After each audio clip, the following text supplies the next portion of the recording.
Good afternoon, everyone. Welcome back to Footy Life. Today, we're going to take a look back at the Champions League quarterfinal second leg action. Let's get right into it without further ado here. We had Real Madrid, Liverpool, 3-1 on aggregate victory for Real Madrid here. 0-0 in the second leg. Shanky, take it away. Yeah, absolutely. It was a good game. I say boring stalemate. For me, nothing exciting, no excitement much for the game. You know, Props to Madrid. They had the game. They were calm. They played it. They held the lead.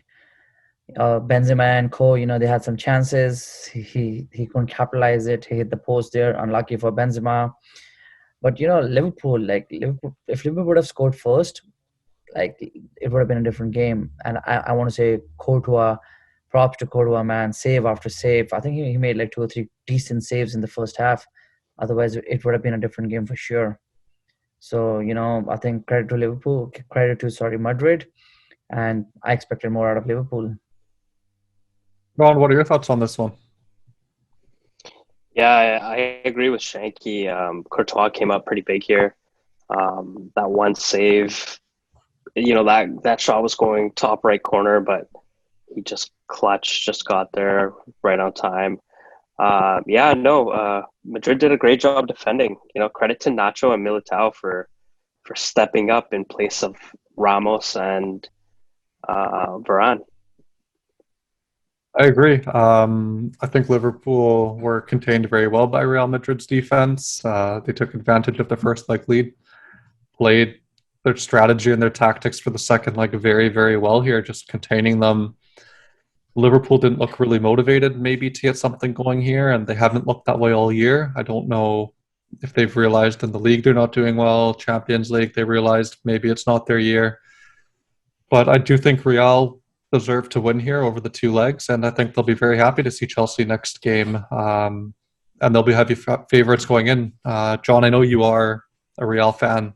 Are you happy to see Chelsea here for the next round here in the semifinals? I mean, going through the whole knockout stages, Porto was technically the easier opponent here. But I mean, we'll see. I mean, you can't overlook Chelsea. Like, they have a great squad. So I'm 50-50 on this one. Obviously going to support my boys, but we'll see what happens. Yeah, absolutely. The next game we'll go to, Manchester City against Dortmund, was quite exciting here. Dortmund actually had a 1-0 lead, and then City came back to win 2-1, 4-2 on aggregate. Shanky, what did you like about the match here? Yeah, so for the City, I absolutely think like the quality the team has, man. The team is amazing. Like, who can stop them? They're fighting for four. They're fighting for quadruple four trophies. I hope they win at least two. I don't want them to win all four, but man, the formation playing false nine and the midfield, the beauty of Kevin De Bruyne and Gundogan, just amazing. And again, Phil Foden, right? Phil Foden to the rescue. Like, they don't need Aguero or Gabriel Jesus. They're just playing false nine, and Foden picking up right spaces. Gundogan, picking up right spaces. Kevin De Bruyne assisting, like dictating the game, like amazing. So good for City. I want to give credit to Dortmund as well. Beautiful goal by Jude Bellingham. The shot, the style, just to call it fantastic. Keeper could have done more. Yeah, he could have, but you gotta give credit to City. And we'll come back. I'm going to talk about something for Dortmund as well, like about their mistakes. But let's hear what John has to say. Yeah, I thought it was a solid first half from both sides. It could have been easily a higher score line. Unlucky for Haaland to not get a goal this match. You know how hungry he is for scoring goals, right? The guy has such potential, but it's unfortunate for him that he couldn't get a goal. Also, this youngster Jude Bellingham, he's only 17, but he's proven to be such a strong up and comer, right? Strong potential as well.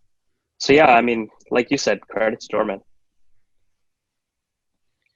Yeah, that's right. I think something a lot of people here were wondering is I don't think they were ruling Dortmund out entirely here in this match because historically Manchester City has gone out at the quarterfinal stage. So everyone was wondering, can they break that jinx? And yes, they've succeeded. They came through. Pep Guardiola showed up, got the tactics right over the two legs, and got them past that struggle he's had with City while he's been their manager.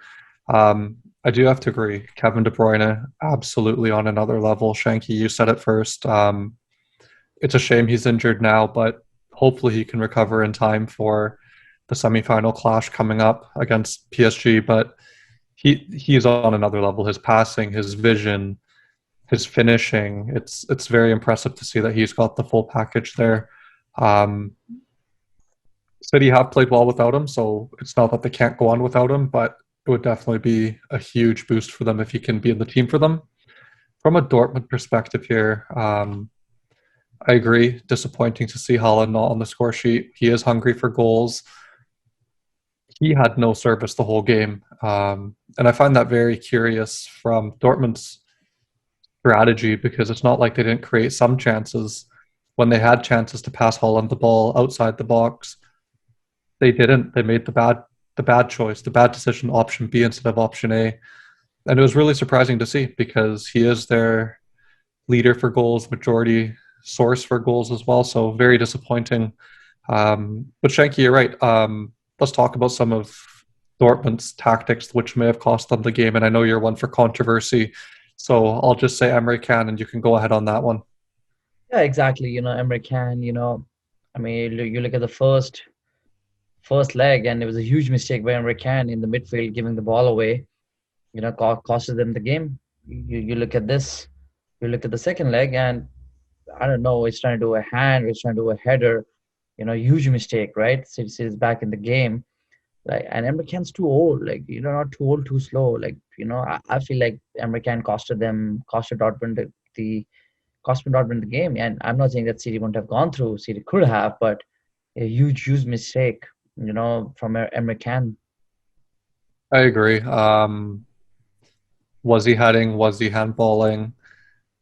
I mean, I think it's clear he was trying to head the ball, but when you've got your arm raised, even these days, if your arm's not raised in the box and it hits it, I know the rule is it's a penalty. So regardless, you have to be careful there. And then it was just obvious as soon as his arm was raised, it was always going to be a handball, even if the ball bounced off his head first. It doesn't matter. The rule is the rule, whether we like it or not, and the referees have to follow it. So it's a consequence for sure.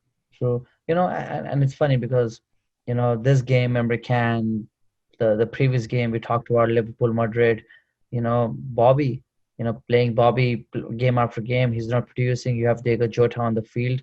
Put Jota in, maybe he'll score. He's creating an impact whenever he gets on the field.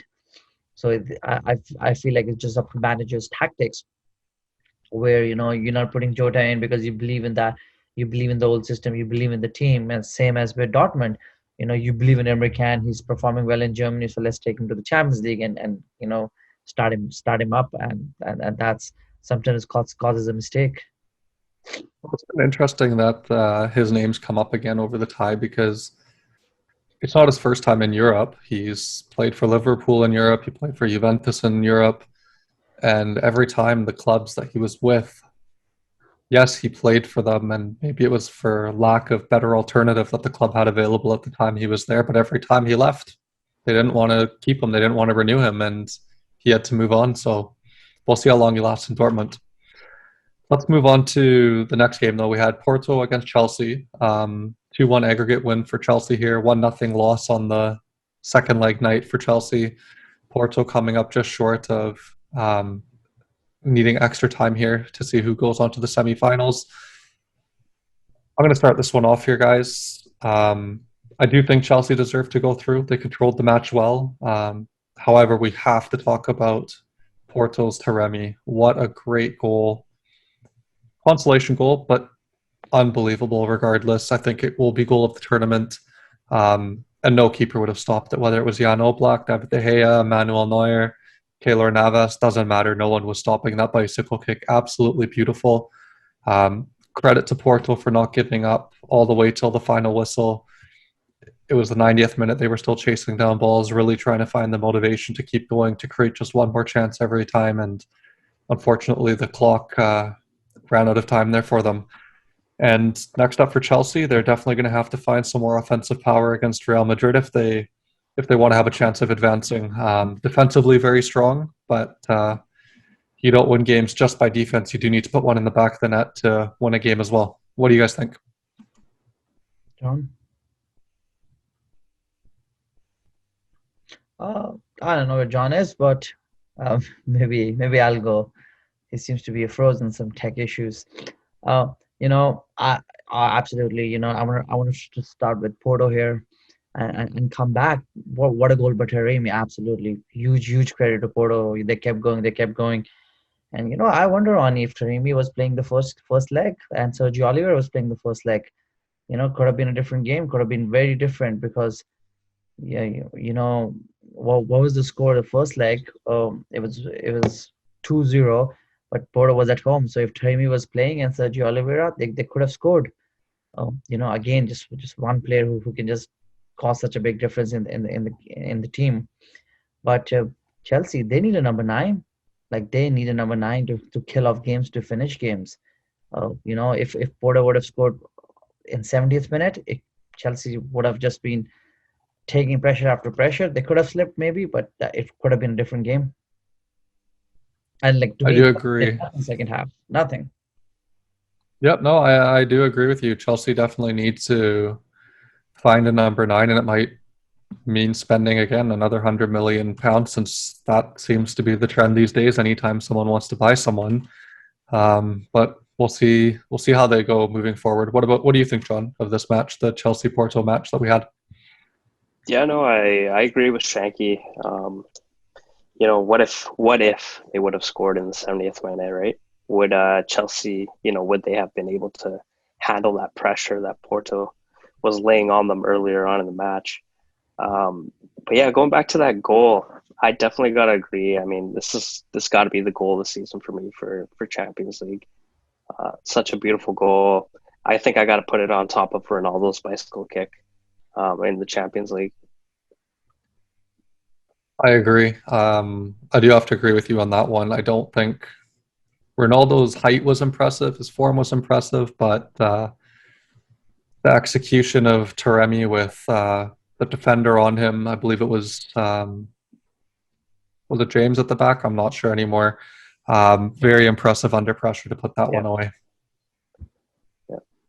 It'll be an interesting matchup, Chelsea versus Madrid. Hopefully Chelsea don't find that firing power you're talking about. We'll see. It'll be very interesting, some old players playing against each other, playing against their previous clubs. So we'll see how that one goes. We've saved the best for last now. Bayern Psg Aggregate all square 3-3. However, PSG going through on away goals. Shanky, take this one away. My boy, Lord, what a game. This is the beauty of football. You want to see football, you want to see passion, and you want to see players. This is what football is about, guys. If you haven't watched it, just go watch the game, watch the highlights. I was so happy. I was just on top of my seat, like, beautiful. Let's just start with PSG. Credit to PSG. Credit to Navas, the back line, shots after shots, defense after defense, and amazing. Like they knew that they were there to win. PSG, they knew they were going to get attack on attack and attack on attack, and their defensive two center backs, their goalkeeper, beautiful, amazing. Just one goal by Bayern, which is very sad. A team like Bayern, they could have just done so much more. Of course, Lewandowski is missing. We understand. Choupo-Moting, he's not the same. He's good, but I'm just not happy on the Sane. Sane not scoring, trying to change positions, not passing, moving the ball up through. They need that striker in terms of Lewandowski, and I think that costed them the game. John, what do you make of this one? Yeah, all I gotta say is, PSG's attacking front three, Neymar, Mbappe, Di Maria, They're looking very inspired. It's a world-class front three. Like, what more can you ask for, right? Neymar's in great form. He almost scored twice. I think he hit the crossbar once and then the post another time. It would be great to see him in another final. Him, Mbappe, the whole squad. Beautiful. Neymar, he dictated it. Like, he was so calm, so good. Like, I think, I don't know who won man of the match, but, I think Neymar was there to be man of the match in that game. I do think I have to say Bayern once again really needed to make good on their chances. And Shanky, that goes back to you saying Choupo-Moting. He's no Lewandowski, absolutely. I do think if Lewandowski was there, Bayern would have gone through. I do think Bayern were actually the better team overall speaking. Again, it was 3-3 on aggregate. PSG took the away goal advantage there. I do think PSG was maybe hungrier to go through here. They wanted it more after having come up short in the final last year, and they realized the chances they missed in the final last year. So they were more motivated, I think, to win this one. I think Bayern have some other issues going on as well. Behind the scenes with the club, there's issues currently going on between the board, the manager, some of the players. They already know they're not going to renew their contracts and they're leaving at the end of the year. So I think mentally there's a little bit going on for Bayern as well, where they're struggling. But had Bayern been the team they were last year, they would have. I think PSG did get lucky. But that being said, PSG will have to improve against Man City if they are to return to the final, and I'll definitely be looking forward to the matchup 100%. Is it Oil Clasico? The battle of the oil giants. You could say that. You hope that the relations stay positive over there too. What are your guys' thoughts for the semifinals here? PSG or Man City?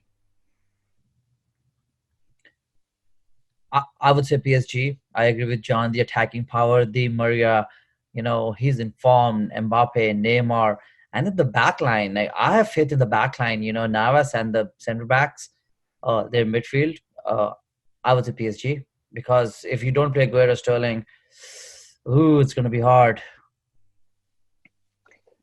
I'll say PSG as well. The only key thing I would say is maybe tightening up the defense just a little bit more. Support Navas, communication in the back. That'll be very important. And no mess ups in the middle, because we know how, Man City moves really well with the ball. And yeah, any mess ups in the middle could be devastating for PSG. I'm going to have to go against you guys on this one. I'm going to say first final here for Man City, and I don't think it'll be an easy victory by any means. I think you're going to see a typical Guardiola trying to control the play, dictate the pace. And the biggest struggle for City, I think, is going to be defensively watching the counterattack. But I think they'll create enough chances to go through here and make good with the quality they have in their team. Moving on to the second one, Real Madrid, Chelsea. John, what do you think? Gotta go Real Madrid with this one. This is experience coming in here. Zidane knows, Zidane and his team knows that, this is the competition. This is Real Madrid's competition, right? I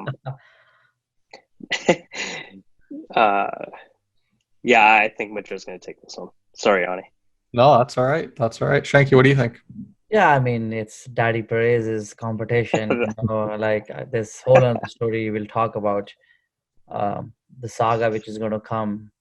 Anyways, but Thomas Tuchel, man, like, this guy, he's very good tactically. He knows what he's doing. To be honest, I personally think Chelsea will go through.